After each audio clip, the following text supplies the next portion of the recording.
संविधान का चौथा स्तंभ है जो संविधान अभिव्यक्ति की आजादी देता है, हमें बोलने की आजादी देता है, हमारे अधिकार, हमारे हक की लड़ाई लड़ने का अधिकार देता है। उसे यह प्रीति तिवारी जी बंद करवाएंगी, ऐसे अधिकारी बंद करवाएंगे। ये कह रही हमारा मूड खराब हो गया। हम मूड खराब होने का जिम्मा नहीं लेते, हम अपना काम करवाने आए हैं। आप पढ़ लिख कर अपनी मर्जी से अधिकारी बनी है, सुनने के लिए, जनता को झेलने के लिए, सेवा करने के लिए अधिकारी बनी है। आप अपने कार्यालय से जनता को दुर्व्यवहार करके कार्यालय से बाहर नहीं निकाल सकती है। यह अधिकार आपको नहीं है कि आप बोले हमको और आपके साथ खड़े 4 लोग और बोले कि आप भागिए यहाँ से, निकलिए कार्यालय से। अरे आपको पता नहीं है कि पत्रकार क्या होता है? आपने मामूली समझ लिया है। अरे आपको शर्म नहीं आती कि पत्रकार खड़ा होकर बोल रहे हैं मैम मुझे न्याय चाहिए, मैं एक पत्रकार हूँ।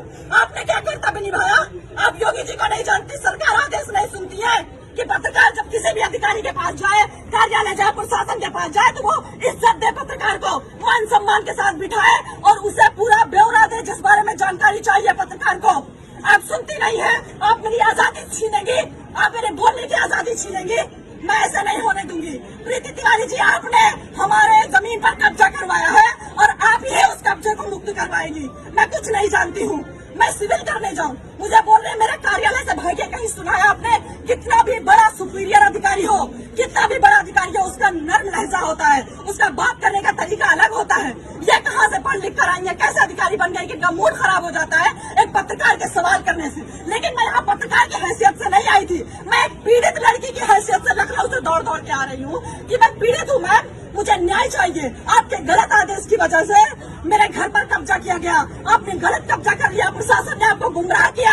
मैं बता रही हूँ, मेरी बात सुनने को तैयार नहीं। आप पहले बाहर जाइए, फिर मैं बात करूंगी। आप पहले बाहर जाइए, मेरा मूड खराब हो रहा है, मुझे गुस्सा आ रहा है, मुझे मेरा गुस्सा शांत करिए और मैं सब साक्ष्य दिखाऊंगी आपको। इनका जितना भी रवैया अंदर किया मेरे साथ, जितना भी, यह भूल गई कि मैं पत्रकार बता रही हूँ, लेकिन मैं तुम्हारा कुछ भी कर सकती हूँ। यह भूल गई, इनका सारा रवैया हमारे कैमरे में कैद है। इन्होंने जो बर्ताव पत्रकार के साथ किया, आप सोचिए, अंदाजा लगाइए कि जब ये आम जनता खड़ी हुई, जब इनके पास जाती होगी तो कैसे गूंगे बहरे की तरह खड़ी रहती होगी।